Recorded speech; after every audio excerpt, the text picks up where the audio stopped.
Quinta-feira, dia 15 de janeiro de 2025. Sejam todos muito bem-vindos, meus amigos, a mais um vídeo do canal Terra Brasilis News.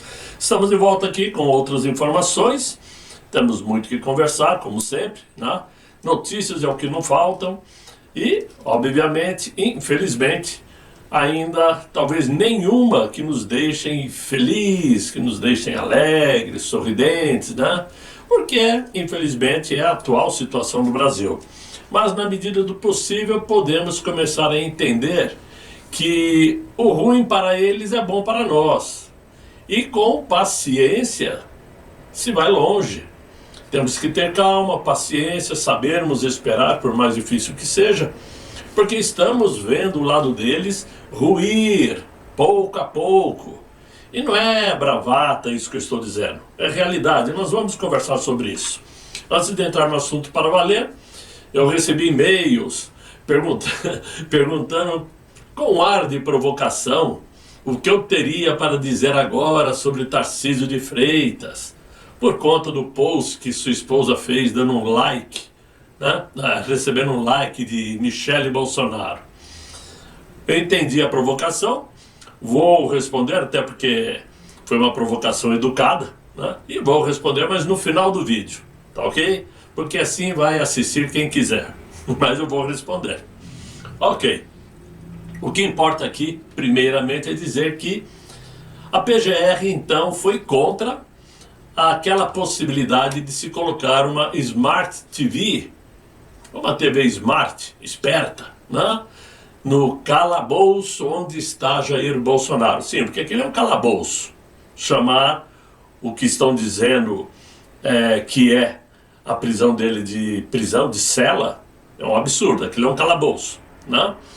Mas o governo federal autorizou, entretanto, a instalação de dezenas de televisões Smart TV no sistema carcerário para a execução de um programa de cinema voltado à reintegração de presos nas penitenciárias federais de segurança máxima. Ok. Eles dizem que essas televisões que irão para o sistema penitenciário terão rigorosas ferramentas para impedir acesso a internet, rede Wi-Fi, etc e tal, e plá, plá, plá, plá, plá. Foi esse o argumento que o Paulo Gonet usou para sugerir ao Supremo a não autorização para se colocar a televisão para Jair Bolsonaro, dizendo dos riscos de ele ter acesso à internet e ter conexões. Bom, não precisamos dizer que isso não passe de perseguição pura. Perseguição pura, nada além disso. Até porque a televisão para Jair Bolsonaro seria bancada pela própria família, né? E o sinal de internet para ele assistir vídeos no YouTube, filmes, etc e tal, seria bancado pela família também, sem necessidade, porque existe rede Wi-Fi na Polícia Federal. Agora, esta aquisição para as televisões nas penitenciárias federais vai custar R$90 mil e prevê a distribuição dos equipamentos entre todas as 5 unidades do sistema penitenciário. Eu estou aqui pensando e creio que o atual governo deseja transformar Jair Messias Bolsonaro no maior, ele que já é o maior líder da história brasileira, mas querem transformá-lo no maior mártir da história do Brasil, né? Com o seu nome sendo lembrado em livros educativos daqui a 100 anos. É isso que eles querem fazer de Jair Bolsonaro.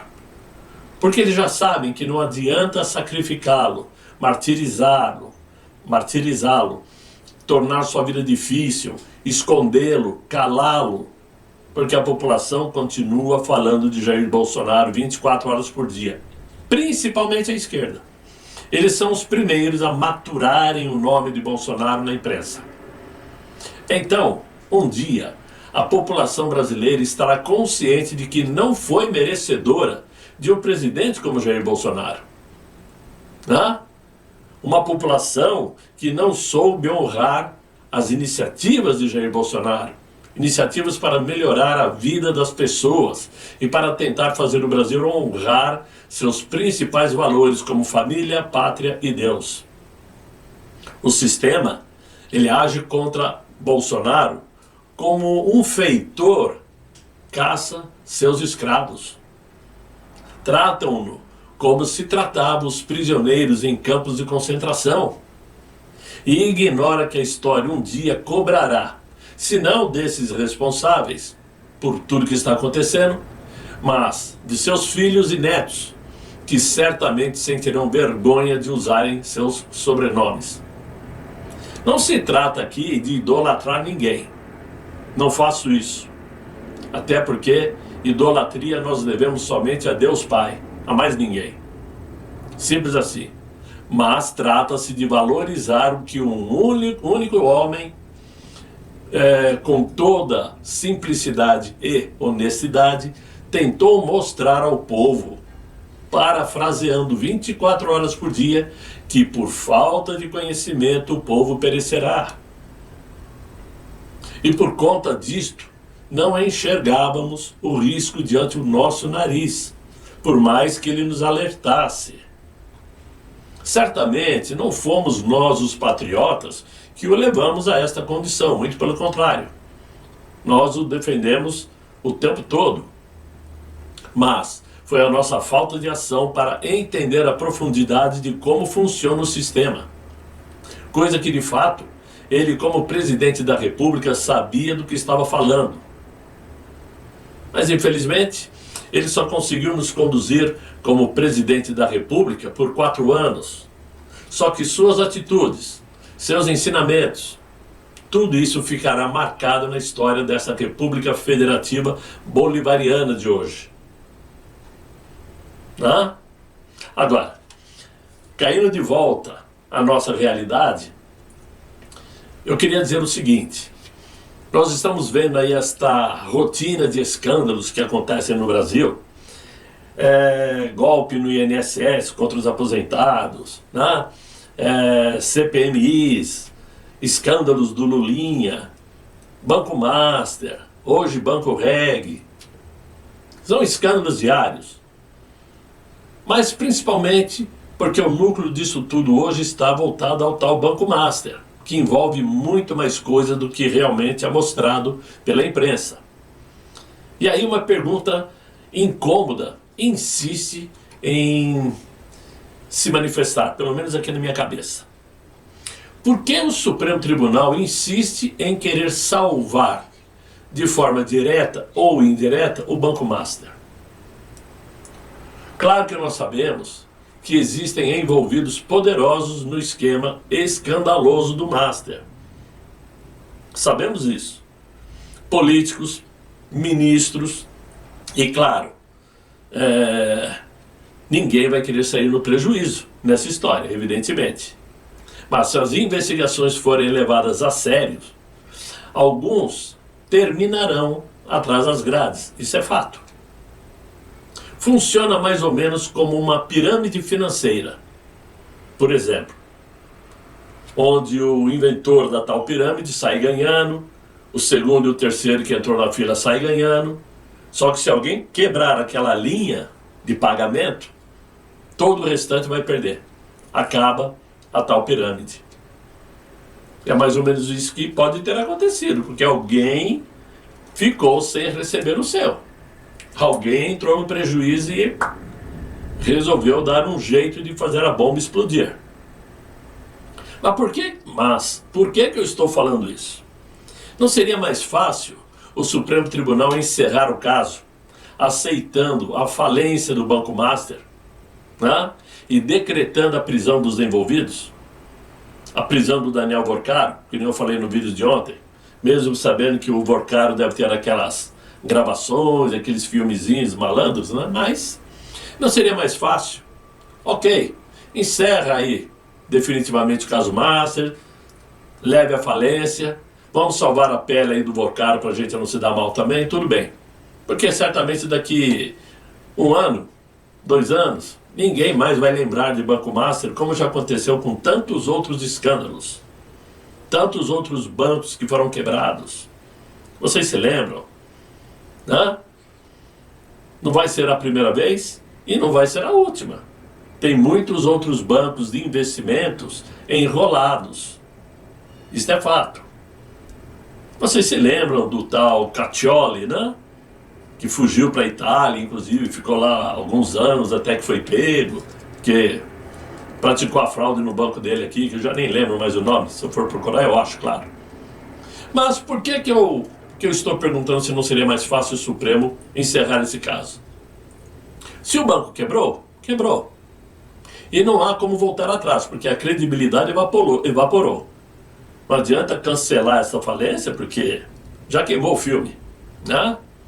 Se a questão principal é encobrir os envolvidos, como a esposa do ministro, com um contrato de 129 milhões em 3 anos, como os irmãos de outro ministro, né, que inclusive está sendo relator do caso, então é fácil saber como vai terminar tudo isso. Pois, como se diz, pois essa continuará sendo uma investigação sob sigilo total, até que o tempo se encarregue de fazer o assunto entrar no esquecimento. Como eu falei agora há pouco, como costuma acontecer no Brasil. Exceto quando os envolvidos ou algum envolvido é alguém da direita brasileira, porque aí eles vão buscar lá no passado e trazer de volta as investigações. Mas é claro que esse assunto vai morrer, vai ser abafado, vai entrar no esquecimento. Só que existe um porém que talvez esteja amarrando e muito essa situação, que é uma questão que ninguém até agora quis ir a fundo. Pois sabemos que quando um banco sofre uma intervenção ou vai à falência, o chamado fundo garantidor garante aos clientes do devido banco a devolução ou a garantia de R$250 mil para cada cliente. Acima disso ele perde, mas até R$250 mil ele terá garantido o dinheiro de volta. Todo mundo sabe disso.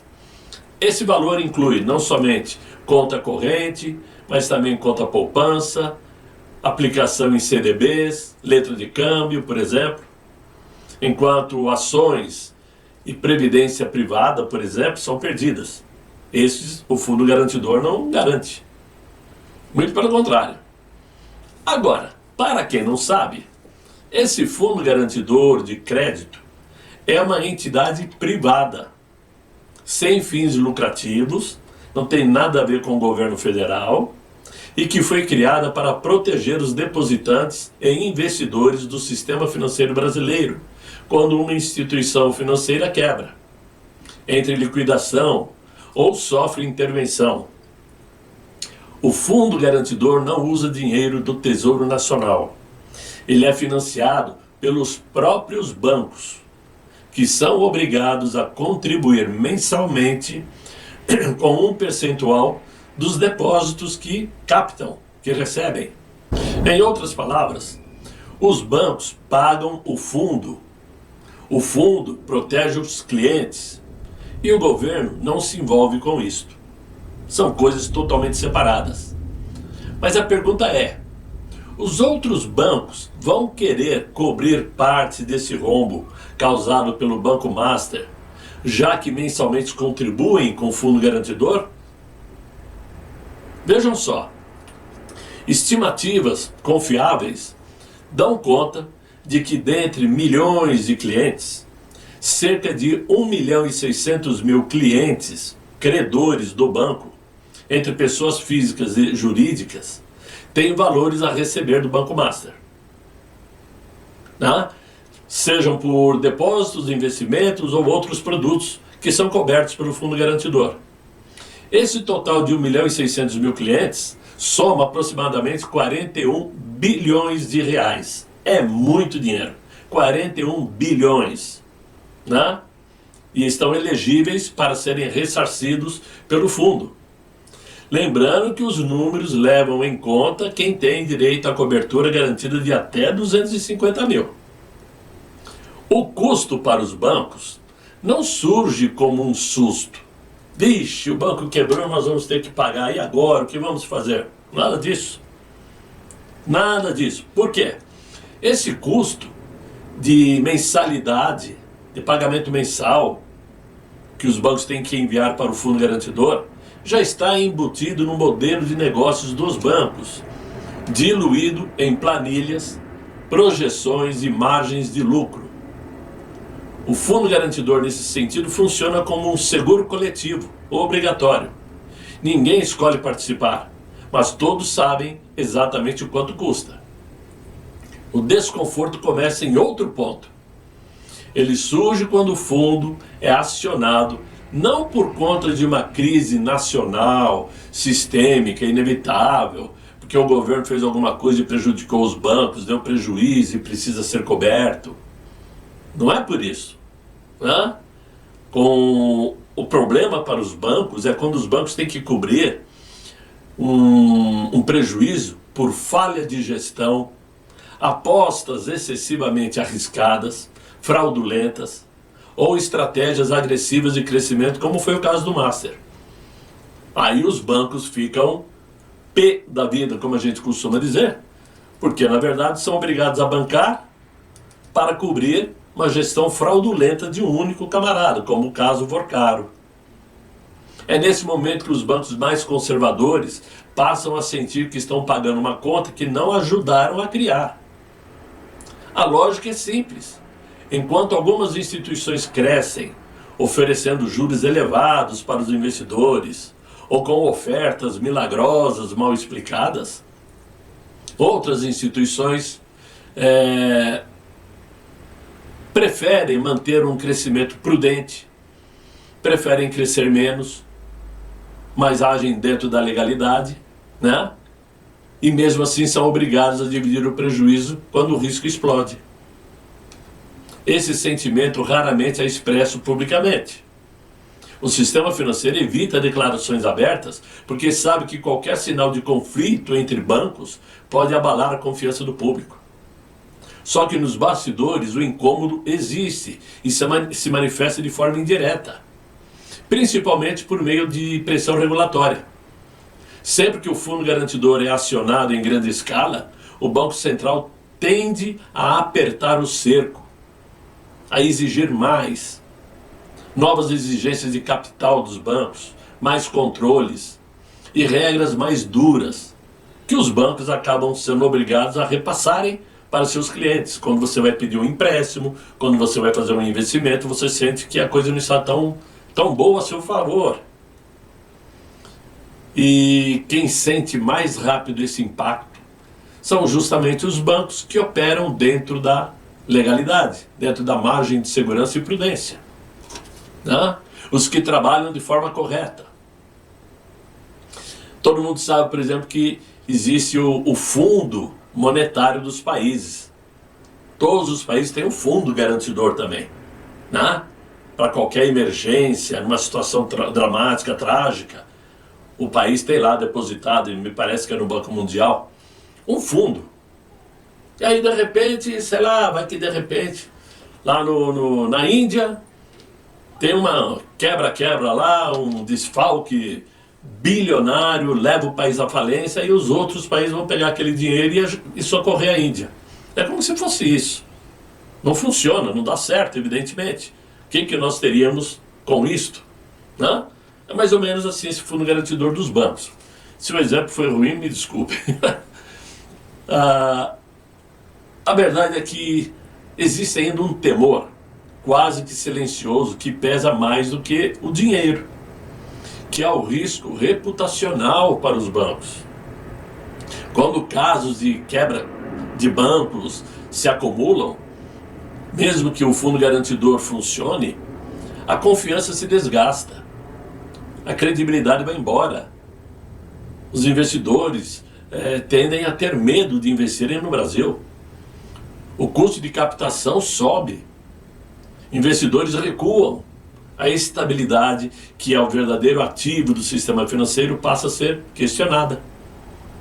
No fim, esse fundo garantidor cumpre sua função essencial, cobre até R$250 mil, mas deixa um rastro invisível de disputas.